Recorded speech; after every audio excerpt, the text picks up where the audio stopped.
第一個文獻咧就叫做 DCCT，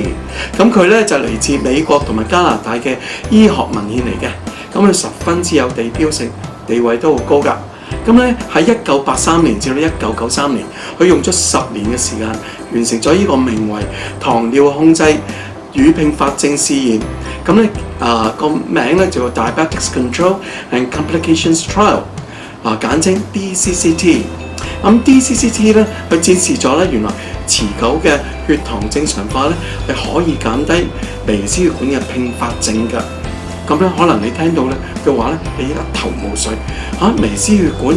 千祈唔好睇少啊！原來微絲血管嘅併發症咧就引致好多糖尿病嘅人咧嘅所謂糖尿上眼啦，因為視網膜嘅病變咧就係呢一方面嘅血管嚟嘅。咁另外咧就係腎病啦，糖尿病咧有好多人有腎衰竭嘅喎，咁其實個原因都係同微絲血管嘅病變一樣嘅喎，所以呢個 DCCT 咧係對呢個預防糖尿病嘅併發症咧係一個好重要嘅亮點嚟嘅。咁咧我哋睇翻咧，原來篤手指咧只不過咧係反映短期嘅血糖含量，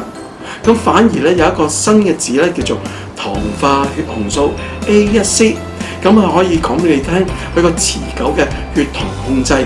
喺稍後嘅時候咧，我哋會詳細講講咩叫 A1C 嘅。